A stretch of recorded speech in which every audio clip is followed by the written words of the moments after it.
Hi hello ನಮಸ್ತೆ friends. ನಾವು ಇವತ್ತಿನ ಈ ವಿಡಿಯೋದಲ್ಲಿ PM ಕಿಸಾನ್ ಸಮ್ಮಾನ್ ನಿಧಿ ಯೋಜನೆಯ 21ನೇ ಕಂತು ಯಾವ ದಿನಾಂಕದಂದು ಯಾವ ಟೈಮಿಗೆ ರೈತರ ಖಾತೆಗೆ ಜಮಾ ಆಗಲಿದೆ ಎಂದು ತಿಳಿದುಕೊಳ್ಳೋಣ. ಅದಕ್ಕಿಂತ ಮುಂಚೆ ರೈತರ ಪಟ್ಟಿ ಹೇಗೆ ನಮ್ಮ PM ಕಿಸಾನ್ ಸಮ್ಮಾನ್ ನಿಧಿ ಯೋಜನೆ 21ನೇ ಕಂತಿನ ರೈತರ ಪಟ್ಟಿ ಹೇಗೆ ನಮ್ಮ ಮೊಬೈಲ್ನಲ್ಲಿ ಚೆಕ್ ಮಾಡಿಕೊಳ್ಳಬಹುದು ಎನ್ನುವುದರ ಮಾಹಿತಿಯನ್ನು ಈ ವಿಡಿಯೋದಲ್ಲಿ ತಿಳಿದುಕೊಳ್ಳೋಣ. ಅದಕ್ಕಿಂತ ಮುಂಚೆ ನೀವೇನಾದರೂ ಇಲ್ಲಿವರೆಗೂ ನನ್ನ ಚಾನಲನ್ನು ಸಬ್ಸ್ಕ್ರೈಬ್ ಮಾಡ್ಕೊಳ್ತಿದ್ರೆ ಸಬ್ಸ್ಕ್ರೈಬ್ ಮಾಡ್ಕೊಳ್ಳಿ ಅಂತ ಹೇಳ್ತಾ ಬನ್ನಿ ಫ್ರೆಂಡ್ಸ್, ವಿಡಿಯೋನ ಶುರು ಮಾಡೋಣ. ಈ ವಿಡಿಯೋದಲ್ಲಿ PM ಕಿಸಾನ್ ಸಮ್ಮಾನ್ ನಿಧಿ ಯೋಜನೆಯ 21ನೇ ಕಂತಿನ ರೈತರ ಪಟ್ಟಿ, ನಮ್ಮ ಗ್ರಾಮದ ರೈತರ ಪಟ್ಟಿ ಅಥವಾ ನಮ್ಮ ರೈತರ ಪಟ್ಟಿಯನ್ನು ಹೇಗೆ ನಮ್ಮ ಮೊಬೈಲ್ನಲ್ಲಿ ಚೆಕ್ ಮಾಡಿಕೊಳ್ಳಬಹುದು ಎನ್ನುವುದರ ಮಾಹಿತಿಯನ್ನು ಈ ವಿಡಿಯೋದಲ್ಲಿ ತಿಳಿದುಕೊಳ್ಳೋಣ. ಬನ್ನಿ ಫ್ರೆಂಡ್ಸ್, ನೋಡ್ಬೋದು. ನಾವು ಮೊದಲನೇದಾಗಿ ಫ್ರೂಟ್ಸ್ PM ಕಿಸಾನ್ ಈ ವೆಬ್ಸೈಟ್ಗೆ ಬರಬೇಕಾಗುತ್ತೆ. ಈ ವೆಬ್ಸೈಟ್ನ ಲಿಂಕನ್ನು ನಾನು ವಿಡಿಯೋದ ಕೆಳಗಡೆ ಡಿಸ್ಕ್ರಿಪ್ಷನಲ್ಲಿ ಕೊಟ್ಟಿರುತ್ತೇನೆ. ನೀವು ನೇರವಾಗಿ ಹೋಗಿ ಈ ಪೇಜ್ಗೆ ನೀವು ಬರ್ಬೋದು. ಆ ಲಿಂಕನ್ನು ಸೆಲೆಕ್ಟ್ ಮಾಡಿ. ಫ್ರೆಂಡ್ಸ್ ನೋಡ್ಬೋದು, ಇಲ್ಲಿ ನಾನು ಮೊದಲನೇದಾಗಿ ನನ್ನ ಮೊಬೈಲ್ನಲ್ಲಿ ಈ ವೆಬ್ಸೈಟನ್ನು ಓಪನ್ ಮಾಡಿರುತ್ತೇನೆ. ಅದರಲ್ಲಿ ನೋಡ್ಬೋದು ಫ್ರೆಂಡ್ಸ್, ಇದೇ ಥರ ಇಲ್ಲಿ PM ಕಿಸಾನ್ ಫ್ರೂಟ್ಸ್ ವೆಬ್ಸೈಟ್ ಬರುತ್ತೆ. ಇಲ್ಲಿ ಮೊದಲನೇದಾಗಿ ನೋಡ್ಬೋದು ಫ್ರೆಂಡ್ಸ್, ಇಲ್ಲಿ ವರದಿಗಳಂತಿದೆ. ಫ್ರೆಂಡ್ಸ್ ನೋಡ್ಬೋದು, ಇಲ್ಲಿ ವರದಿಗಳಂತಿದೆಯಲ್ಲ ಅದನ್ನು ಸೆಲೆಕ್ಟ್ ಮಾಡಬೇಕಾಗತ್ತೆ. ಸೆಲೆಕ್ಟ್ ಮಾಡಿದ ಮೇಲೆ ನೋಡ್ಬೋದು ಫ್ರೆಂಡ್ಸ್, ಇಲ್ಲಿ ಘೋಷಿಸಿದ ರೈತರ ಪಟ್ಟಿ ಅಂತಿದೆ. ಫ್ರೆಂಡ್ಸ್ ನೋಡ್ಬೋದು, ಇಲ್ಲಿ ಘೋಷಿಸಿದ ರೈತರ ಪಟ್ಟಿ ಅಂತಿದೆಯಲ್ಲ ಫ್ರೆಂಡ್ಸ್, ಅದನ್ನು ಕೊಡಬೇಕಾಗುತ್ತೆ. ಕೊಟ್ಟ ಮೇಲೆ ನೋಡ್ಬೋದು ಫ್ರೆಂಡ್ಸ್, ಇಲ್ಲಿ ಮೊದಲನೇದಾಗಿ ನಾವು ನಮ್ಮ ಜಿಲ್ಲೆ, ತಾಲೂಕು ಮತ್ತು ಹೋಬಳಿ, ನಮ್ಮ ಗ್ರಾಮವನ್ನು ಸೆಲೆಕ್ಟ್ ಮಾಡಬೇಕಾಗುತ್ತೆ. ಬನ್ನಿ ಫ್ರೆಂಡ್ಸ್, ನಾವು ಇವಾಗ ಒಂದೊಂದಾಗಿ ಸೆಲೆಕ್ಟ್ ಮಾಡೋಣ. ಮೊದಲನೇದಾಗಿ ನಮ್ಮ ಜಿಲ್ಲೆ ಯಾವುದು ಎಂದು ಇಲ್ಲಿ ಸೆಲೆಕ್ಟ್ ಮಾಡಬೇಕಾಗುತ್ತೆ. ನೀವು ಕೂಡ ನಿಮ್ಮ ಜಿಲ್ಲೆ ಯಾವುದು ಇರುತ್ತೆ ಆ ಜಿಲ್ಲೆಯನ್ನು ಸೆಲೆಕ್ಟ್ ಮಾಡಬಹುದು. ಅದೇ ಥರ ನಿಮ್ಮ ತಾಲೂಕು, ಜಿಲ್ಲೆಯಲ್ಲಿ ಯಾವ ತಾಲೂಕು ಬರುತ್ತೆ ಆ ತಾಲೂಕನ್ನು ಸೆಲೆಕ್ಟ್ ಮಾಡಬೇಕು. ಅದೇ ಥರ ನಿಮ್ಮ ಹೋಬಳಿ, ಯಾವ ಹೋಬಳಿ ಬರುತ್ತೆ ಅದನ್ನು ಸೆಲೆಕ್ಟ್ ಮಾಡಿ. ನೆಕ್ಸ್ಟ್ ಅದಾದ ನಂತರ ನಿಮ್ಮ ಗ್ರಾಮ, ಹೋಬಳಿಯಲ್ಲಿ ನಿಮ್ಮ ಗ್ರಾಮ ಯಾವುದಿರುತ್ತೆ ಅದನ್ನು ಸೆಲೆಕ್ಟ್ ಮಾಡಬೇಕಾಗುತ್ತೆ. ಸೆಲೆಕ್ಟ್ ಮಾಡಿದ ಮೇಲೆ ನೋಡ್ಬೋದು ಫ್ರೆಂಡ್ಸ್, ಇಲ್ಲಿ ಕೆಳಗಡೆ ವೀಕ್ಷಿಸು ಅಂತಿದೆ. ಫ್ರೆಂಡ್ಸ್ ನೋಡ್ಬೋದು, ಇಲ್ಲಿ ವೀಕ್ಷಿಸು ಅಂತಿದೆಯಲ್ಲ ಫ್ರೆಂಡ್ಸ್, ಅದನ್ನು ಕೊಡಬೇಕಾಗುತ್ತೆ. ಕೊಟ್ಟ ಮೇಲೆ ನೋಡ್ಬೋದು ಫ್ರೆಂಡ್ಸ್, ಇಲ್ಲಿ ನೆಕ್ಸ್ಟ್ ಕೆಳಗಡೆನೆ ನಮ್ಮ ಗ್ರಾಮದಲ್ಲಿ ಯಾವ ಯಾವ ರೈತರಿಗೆ 21ನೇ ಕಂತು PM ಕಿಸಾನ್ ಸಮ್ಮಾನ್ ನಿಧಿ ಯೋಜನೆಯ 21ನೇ ಕಂತು ದೊರೆಯಲಿದೆ ಎನ್ನುವುದರ ಸಂಪೂರ್ಣವಾದ ಮಾಹಿತಿ ಬರುತ್ತೆ. ನೋಡ್ಬೋದು ಫ್ರೆಂಡ್ಸ್, ಇಲ್ಲಿ ಜಿಲ್ಲೆ, ತಾಲೂಕು ಮತ್ತು ಹೋಬಳಿ, ಗ್ರಾಮ ಮತ್ತು ಇಲ್ಲಿ PMK ID ಬರುತ್ತೆ. ಅದೇ ಥರ ನೋಡ್ಬೋದು ಫ್ರೆಂಡ್ಸ್, ಇಲ್ಲಿ ರೈತರ ಹೆಸರು ಕೂಡ ಬರುತ್ತೆ. ನೋಡ್ಬೋದು ಫ್ರೆಂಡ್ಸ್, ಇಲ್ಲಿ ರೈತನ ಹೆಸರು ಮತ್ತು PMK ID ಇರುತ್ತೆ. ಅದೇ ಥರ ನೋಡ್ಬೋದು ಫ್ರೆಂಡ್ಸ್, ಇಲ್ಲಿ ಸ್ಥಿತಿ, ಅರ್ಜಿಯ ಸ್ಥಿತಿ ನೋಡ್ಬೋದು ಫ್ರೆಂಡ್ಸ್, ಇಲ್ಲಿ ಅಪ್ರೂವ್ಡ್ ಆಗಿದೆ. ಅಂದರೆ PM ಕಿಸಾನ್ ಸಮ್ಮಾನ್ ನಿಧಿ ಯೋಜನೆಗೆ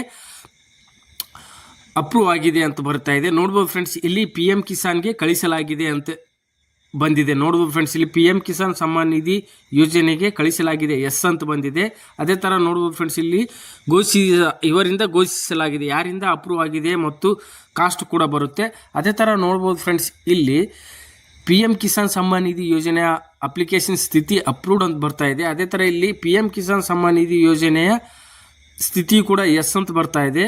ಇದೇ ಥರ ನೀವು ಕೂಡ PM ಕಿಸಾನ್ ಸಮ್ಮಾನ್ ನಿಧಿ ಯೋಜನೆಯ ರೈತರ ಪಟ್ಟಿಯಲ್ಲಿ ನಿಮ್ಮ ಹೆಸರು ಇದೆಯೋ ಅಥವಾ ಇಲ್ಲವೋ ಎಂದು ಇಲ್ಲಿ ಚೆಕ್ ಮಾಡಿಕೊಳ್ಳಬಹುದು. ಫ್ರೆಂಡ್ಸ್ ನೋಡ್ಬೋದು, ಇಲ್ಲಿ ಇಷ್ಟೊಂದು ರೈತರ ಪಟ್ಟಿ ಇಲ್ಲಿ ಬರುತ್ತೆ. ನೋಡ್ಬೋದು ಫ್ರೆಂಡ್ಸ್, ಇಲ್ಲಿ ಒಂದು ರೈತರ ಹೆಸರು ಕೂಡ ಇಲ್ಲಿ ಕಳಿಸಲಾಗಿಲ್ಲ ಅಂತ ಬರ್ತಾ ಇದೆ. ನೋಡ್ಬೋದು ಫ್ರೆಂಡ್ಸ್, ಇಲ್ಲಿ PM ಕಿಸಾನ್ ಸಮ್ಮಾನ್ ನಿಧಿ ಯೋಜನೆಗೆ ಕಳಿಸಲಾಗಿಲ್ಲ ಅಂತ ಬರ್ತಾ ಇದೆ. ನೋಡ್ಬೋದು ಫ್ರೆಂಡ್ಸ್, ಇಲ್ಲಿ ಅಪ್ಲಿಕೇಶನ್ ಪೆಂಡಿಂಗ್ ಇನ್ GDA ಭೂಮಿ ಸಸ್ಪೆಕ್ಟ್ ಕೇಸ್. ನೋಡ್ಬೋದು ಫ್ರೆಂಡ್ಸ್, ಇಲ್ಲಿ ಅಪ್ಲಿಕೇಶನ್ ಪೆಂಡಿಂಗ್ ಇನ್ GDA ಭೂಮಿ ಸಸ್ಪೆಕ್ಟ್ ಕೇಸ್ ಅಂತ ಬರ್ತಾ ಇದೆ. ನೋಡ್ಬೋದು ಫ್ರೆಂಡ್ಸ್, ಇಲ್ಲಿ ಇವರಿಗೆ PM ಕಿಸಾನ್ ಸಮ್ಮಾನ್ ನಿಧಿ ಯೋಜನೆ 21ನೇ ಕಂತು ಬರುವುದಿಲ್ಲ. ನೋಡ್ಬೋದು ಫ್ರೆಂಡ್ಸ್, ಇಲ್ಲಿ ನೋ ಅಂತ ಬಂದರೆ 21ನೇ ಕಂತು ಬರುವುದಿಲ್ಲ. ಇದನ್ನು ನೋಡ್ಬೋದು ಫ್ರೆಂಡ್ಸ್, ಏತಕ್ಕೆ ಅಂದರೆ GDA ಭೂಮಿ ಸಸ್ಪೆಕ್ಟ್ ಕೇಸ್ ಆಗಿದೆ ಅಂತ ಬರ್ತಾ ಇದೆ. ಅದೇ ಥರ ನೋಡ್ಬೋದು ಫ್ರೆಂಡ್ಸ್, ಇಲ್ಲಿ ಯಾವುದಕ್ಕೆ ಬರುತ್ತಾ ಇಲ್ಲ ಎನ್ನುವುದರ ಮಾಹಿತಿ ಕೂಡ ಇಲ್ಲಿ ಬರುತ್ತೆ.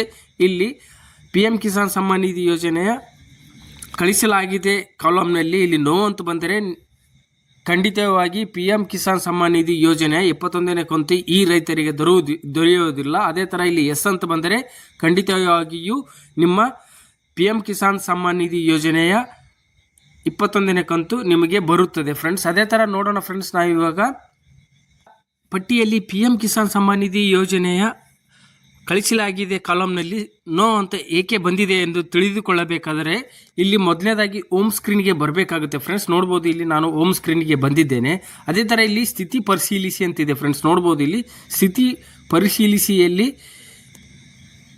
ಸೆಲೆಕ್ಟ್ ಮಾಡಿದ ಮೇಲೆ ಇಲ್ಲಿ PMK ID ಸಿಗುತ್ತಲ್ಲ ಫ್ರೆಂಡ್ಸ್, ಆ PMK IDಯನ್ನು ಇಲ್ಲಿ ತೆಗೆದುಕೊಳ್ಳಬೇಕಾಗತ್ತೆ. ತೆಗೆದುಕೊಂಡು ಇಲ್ಲಿ PMK IDಯನ್ನು ಹಾಕಬೇಕಾಗುತ್ತೆ ಫ್ರೆಂಡ್ಸ್. ಬನ್ನಿ ಫ್ರೆಂಡ್ಸ್, ನಾವು ಇವಾಗ PMK IDಯನ್ನು ಇಲ್ಲಿ ಹಾಕಿ ಎರರ್ ಏನಿದೆ ಎನ್ನುವುದರ ಮಾಹಿತಿಯನ್ನು ಪಡೆದುಕೊಳ್ಳೋಣ.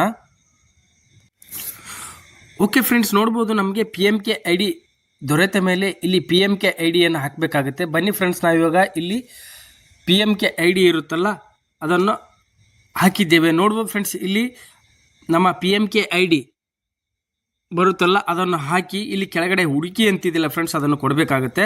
ಕೊಟ್ಟ ಮೇಲೆ ನೋಡ್ಬೋದು ಫ್ರೆಂಡ್ಸ್, ಇಲ್ಲಿ ಸ್ಥಿತಿಯನ್ನು ವೀಕ್ಷಿಸಿ ಅಂತಿದೆ. ಅದೇ ಥರ ನೋಡ್ಬೋದು ಫ್ರೆಂಡ್ಸ್, ಅರ್ಜಿಯ ವಿವರಗಳು, PMK ID ಮತ್ತು ಇಲ್ಲಿ ಅರ್ಜಿದಾರರ ಹೆಸರು, ಅರ್ಜಿಯ ಸ್ಥಿತಿ ನೋಡ್ಬೋದು ಫ್ರೆಂಡ್ಸ್. ಇಲ್ಲಿ ಅಪ್ಲಿಕೇಶನ್ ಪೆಂಡಿಂಗ್ ಇನ್ GDA ಭೂಮಿ ಸಸ್ಪೆಕ್ಟ್ ಕೇಸ್ ಅಂತ ಬರ್ತಾ ಇದೆ. ನೋಡ್ಬೋದು ಫ್ರೆಂಡ್ಸ್, ಇಲ್ಲಿ ಅಪ್ಲಿಕೇಶನ್ ಪೆಂಡಿಂಗ್ ಇನ್ ಭೂಮಿ ಸಸ್ಪೆಕ್ಟ್ ಕೇಸ್ ಅಂತ ಬರ್ತಾ ಇದೆ. ಇದರಲ್ಲಿ ಅರ್ಜಿಯ ಸ್ಥಿತಿ ಈ ಥರ ಇರೋದ್ರಿಂದ ನಿಮಗೆ PM ಕಿಸಾನ್ ಸಮ್ಮಾನ್ ನಿಧಿ ಯೋಜನೆಯ 21ನೇ ಕಂತು ಬರುವುದಿಲ್ಲ ಫ್ರೆಂಡ್ಸ್. ಅದೇ ಥರ ಇಲ್ಲಿ ಅರ್ಜಿಯ ಸ್ಥಿತಿ PM ಕಿಸಾನ್ ಸಮ್ಮಾನ್ ನಿಧಿಗೆ ಕಳಿಸಲಾಗಿದೆ ಅಂತಿದ್ದರೆ ನಿಮಗೆ ಖಂಡಿತವಾಗಿಯೂ 21ನೇ ಕಂತು ಜಮಾ ಆಗುತ್ತದೆ ಫ್ರೆಂಡ್ಸ್. ಇದೇ ಥರ ಫ್ರೆಂಡ್ಸ್, ತಮಗೆಲ್ಲರಿಗೂ ಗೊತ್ತಿರುವ ಹಾಗೆ PM ಕಿಸಾನ್ ಸಮ್ಮಾನ್ ನಿಧಿ ಯೋಜನೆಯ 21ನೇ ಕಂತಿನ ದಾರಿ ಕಾಯುತ್ತಿರುವ ರೈತರಿಗೆ ಸಿಹಿ ಸುದ್ದಿ ಎಂದು ತಿಳಿಯಬಹುದು. ಅದಕ್ಕಿಂತ ಮುಂಚೆ ನೋಡ್ಬೋದು ಫ್ರೆಂಡ್ಸ್, ದಿನಾಂಕ ಇದೇ ತಿಂಗಳು ಇಲ್ಲಿ ನೋಡ್ಬೋದು transfer from 21st instalment to more than 9 crores PM Kisan benefits. ನೋಡ್ಬೋದು ಫ್ರೆಂಡ್ಸ್, ಇಲ್ಲಿ ಕೆಳಗಡೆನೆ ಬರುತ್ತೆ 19 ನವೆಂಬರ್ 2025 PM ಕಿಸಾನ್ ಸಮ್ಮಾನ್ ನಿಧಿ ಯೋಜನೆಯ 21ನೇ ಕಂತು ಜಮಾ ಆಗಲಿದೆ ಎಂದು ಇಲ್ಲಿ ತಿಳಿದುಕೊಳ್ಳಬಹುದು ಫ್ರೆಂಡ್ಸ್. ಓಕೆ ಫ್ರೆಂಡ್ಸ್, ನಾನು ಮುಂದಿನ ವಿಡಿಯೋದಲ್ಲಿ PM ಕಿಸಾನ್ ಸಮ್ಮಾನ್ ನಿಧಿ ಯೋಜನೆಯ ಹಣ ಜಮಾ ಆದ ತಕ್ಷಣವೇ ನಿಮಗೆ ತಿಳಿಸಿಕೊಡುತ್ತೇನೆ ಅಂತ ಹೇಳುತ್ತಾ, ನಿಮಗೆ ಈ ವಿಡಿಯೋ ಇಷ್ಟ ಆದರೆ ವಿಡಿಯೋನ ಲೈಕ್ ಮಾಡಿ, ಶೇರ್ ಮಾಡಿ ಮತ್ತು ನನ್ನ ಚಾನಲನ್ನು ಸಬ್ಸ್ಕ್ರೈಬ್ ಮಾಡ್ಕೊಳ್ಳಿ ಅಂತ ಹೇಳುತ್ತಾ ಧನ್ಯವಾದಗಳು ಫ್ರೆಂಡ್ಸ್.